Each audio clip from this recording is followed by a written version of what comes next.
What's up, guys? So as you can tell, I'm a little shaggy in these past couple videos. Not having a haircut for this long has been pretty hard on me, so hopefully we get the state back open and I can go get a haircut. But the reason that I'm doing this right now is because so I was looking on our YouTube stuff, and over 91% of people watching our videos are not subscribed. And you guys, I mean, I understand that some of this stuff that I'm putting out right now is kind of boring, and I'm kind of starting to get the hang of the editing software and stuff like that. But, you know, I would much appreciate if you guys would subscribe. I'm going to be putting out a lot more content here in the next couple weeks. And I understand that a lot of it is kind of boring because I am putting the car together.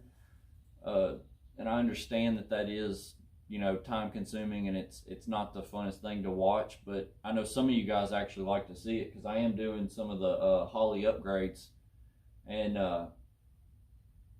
putting them Holley upgrades can be kind of cool to watch, just because I haven't seen a lot of videos of people do a Holley stuff on the 3rd gen Camaros. So if you would please like and subscribe to this video, so that way I can put out more content. And once the car is put back together, I'm going to put a lot more cooler stuff out there with us ripping the car and just having fun with it. And this summer's going to be really cool because we're going to go to a lot of meets and race stuff. There's going to be a lot of cool stuff. I mean, I plan on doing some really cool things with this car. Drift events, Cletus in cars. I would love to go to LS Fest, but apparently I can't go to LS Fest because I don't have an LS. But I would love to go. I'm probably still going to go because my brother's got a Corvette, so I might just go anyways and bring the car. I just won't be able to do any of the event stuff unless I can talk some of the guys into letting me bring the car in. But yes, this is just an update on the car. I do have the transmission back in the car. I'm waiting on a drive shaft right now. I went ahead and did the 4th gen conversion drive shaft. It's just a little bit better of an upgrade, just because those steel drive shafts are junk in my opinion. So we're waiting on that. But today we're actually going to try to get the gas tank back in, and I'm going to try to do some of the, I'm going to try to put the Holley EFI system on the car. Probably not get it all wired up, but I'm going to try to get most of it put on there and wires ran where they need to go. I got to do the fuel lines, which I don't have to do all the fuel lines from front to back because the fuel lines on this car are pretty good shape. I just got to do the return line up front and the main fuel line. So I'm going to do those today. But like I said, guys, please like and subscribe to these videos. It makes me want to put out more content for y'all. And I know that it's boring watching me build this car, but in the future I will put out more stuff that is actually, you know, what y'all want to see.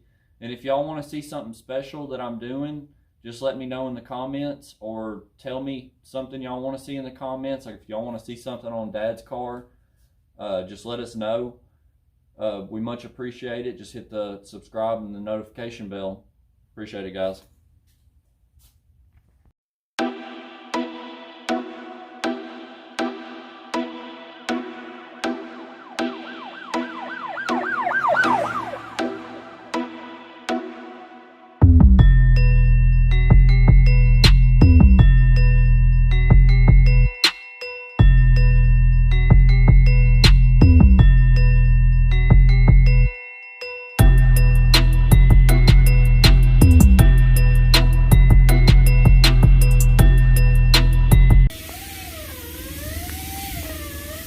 Alright guys, so I ended up actually going back and redoing this dash.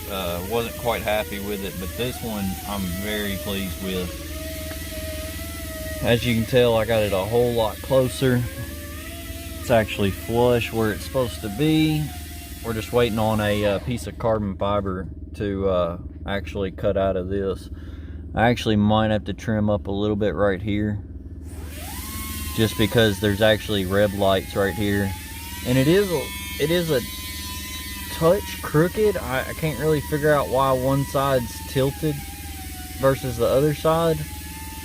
But I mean, dude, you can't even really tell unless you're just like really picky. So I think we're just gonna roll with this, make another template and be done. But yeah, looks really good. You can kind of see how crooked it is from right here. It's slightly down on this corner right here, but like I said, I can't really get it any more or any less. So I'm happy with it. We're just gonna roll with it. Alright guys, welcome back to the channel today. Being quarantined, we're gonna try to get this dash cut out. I finally got my carbon fiber for the dash. Luckily I did buy enough, so if I do mess this one up, I've got another one that I can do it with. So we're gonna try to cut this out, see how it goes. I'll just try to film as much of it as I can, but stick around for the results.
Alright guys, so we're getting pretty close.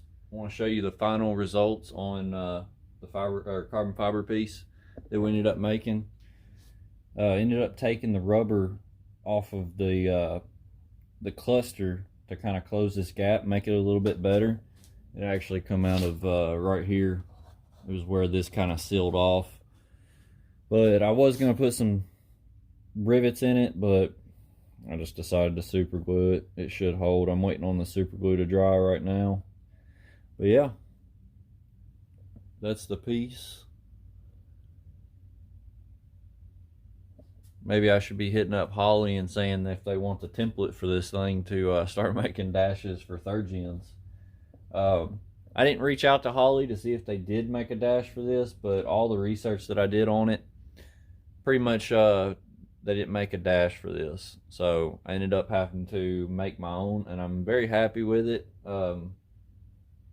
If any of y'all have any questions on how I did it, I'd be happy to help y'all out. If you do have a third gen and you're wanting to do the Holley EFI screen, this is the 6.8 screen.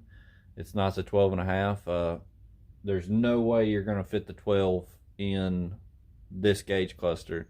Not unless you put it over either to the side or somewhere else. It will not fit in there. This 6.8 is perfect for it. I mean, you can tell the gaps in between here, and this is actually a space cutout for to align it. There's a little bar of plastic that actually comes through right here, and that kind of helps center the whole gauge cluster. But yeah, if y'all have any questions on how I did this, feel free to email Chris or email me. I don't know if he's put my email on the YouTube channel yet, so if y'all have any questions, y'all can comment. Y'all can also hit us up on Facebook or Instagram. I will leave the Instagram links down below. But yeah, we're going to finish up with getting this thing mounted in the dash.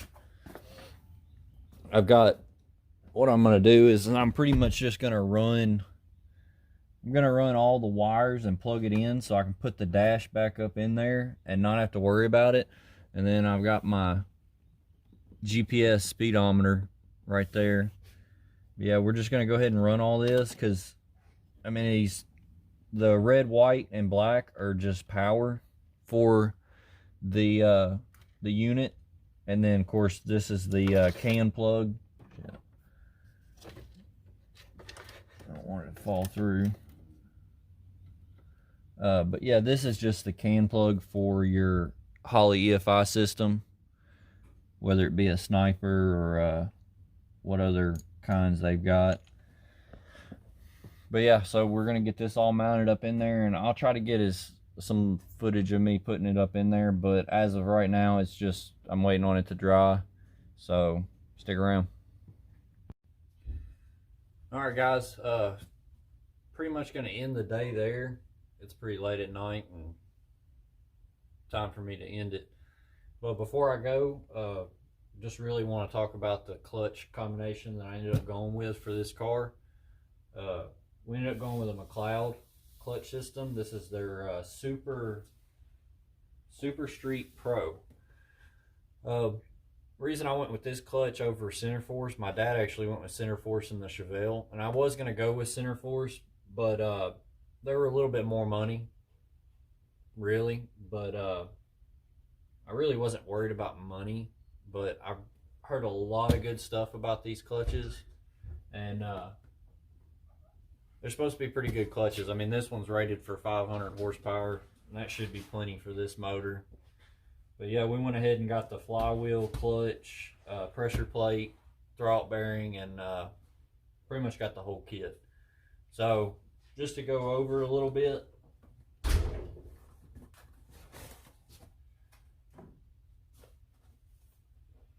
does come with some cool stickers. We'll have to find somewhere to stick those.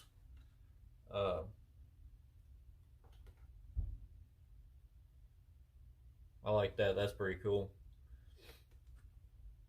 This gives you a little hashtag you can, I guess you can do.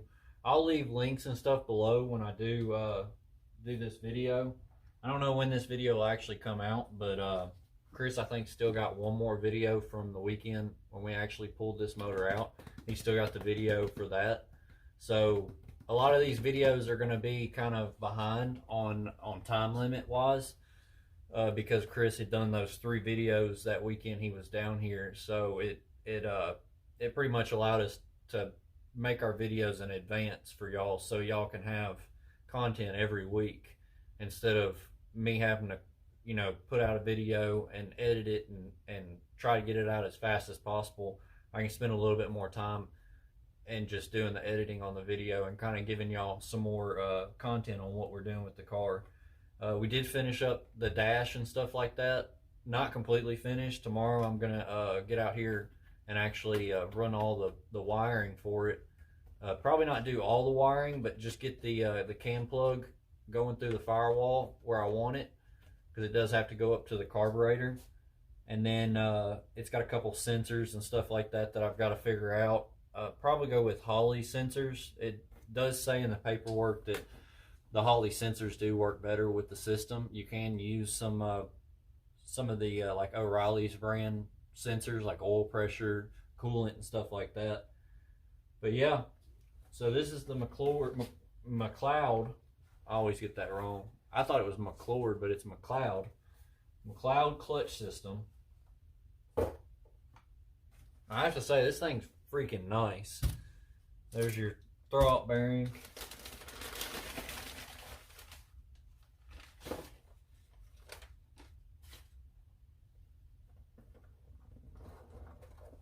Check out that bad boy.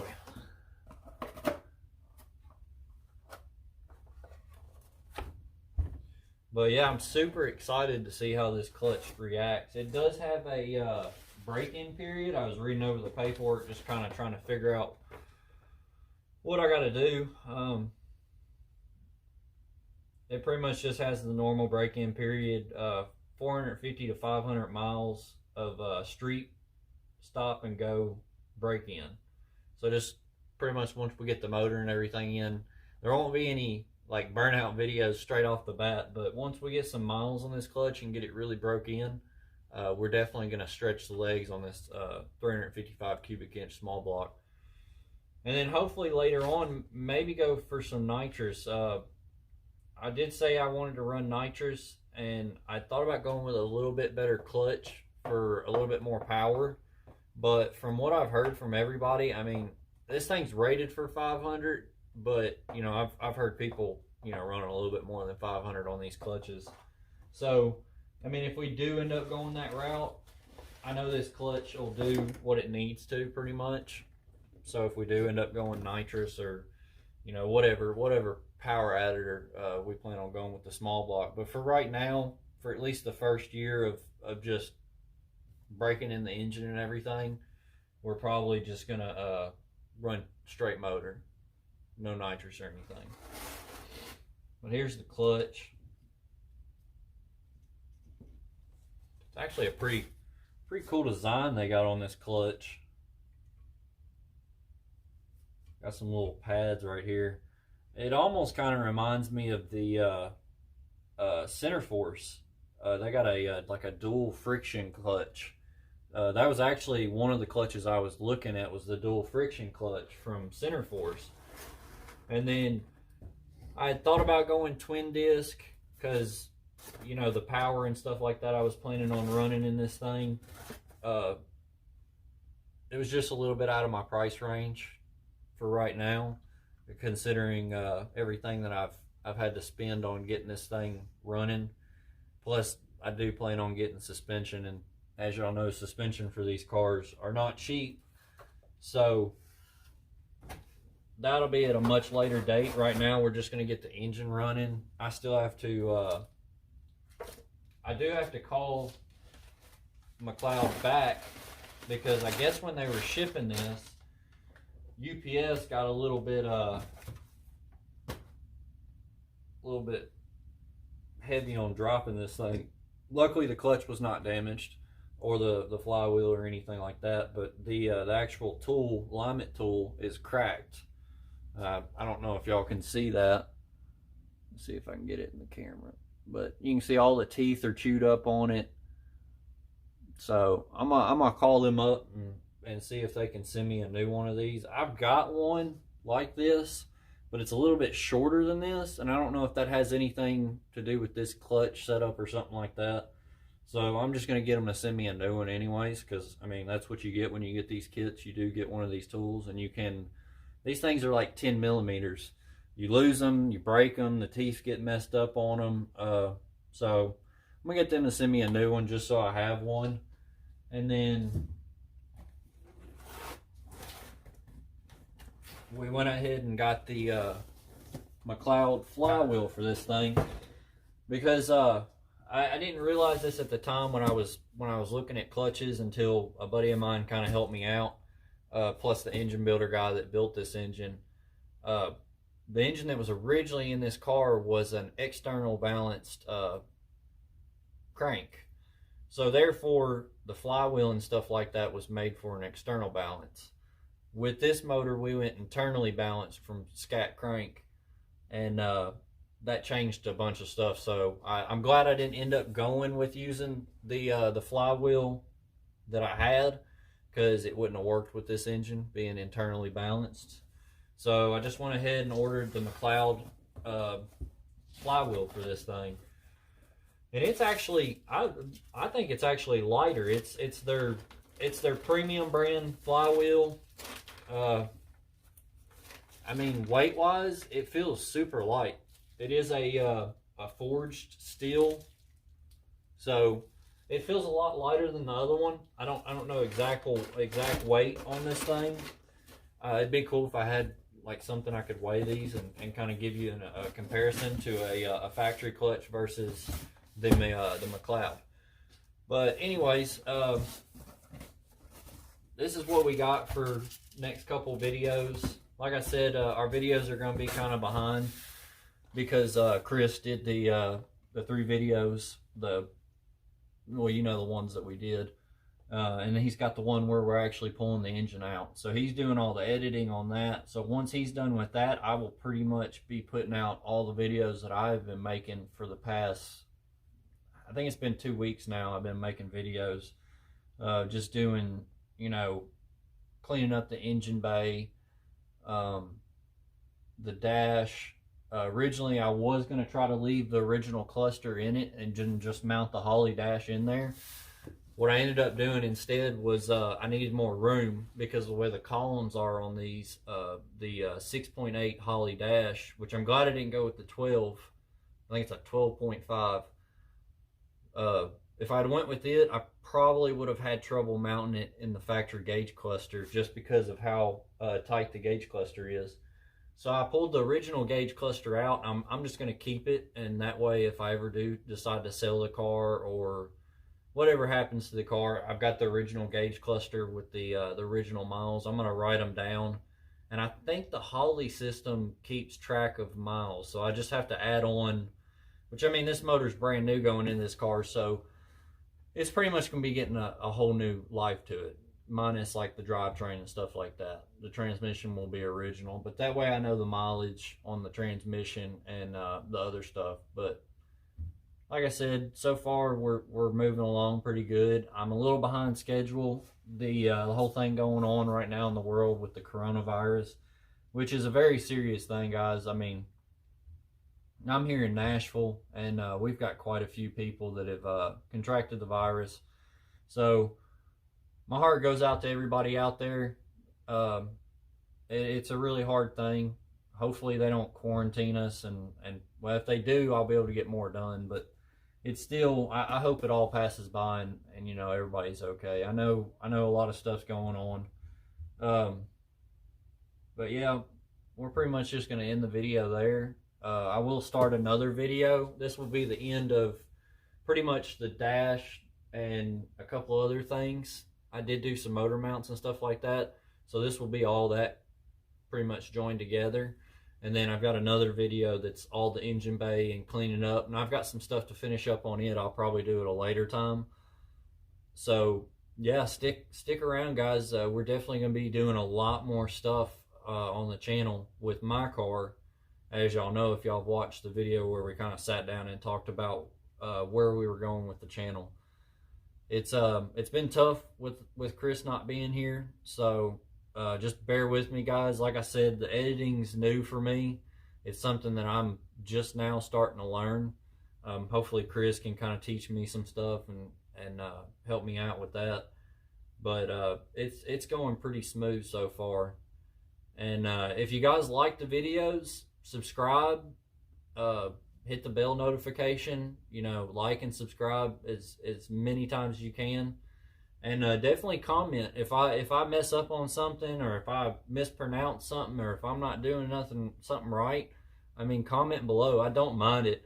I do paint and body daily, so for me to go from paint and body to mechanical, I struggle a little bit. I'm not that, I mean, I can basically do everything mechanically, minor some other stuff like building engines and stuff like that. So I'm not completely knowledgeable on this stuff, so y'all just kind of help me out here. If you do hear me say something that's incorrect, I really don't mind y'all commenting below. It's actually pretty cool to see some of the comments from y'all guys.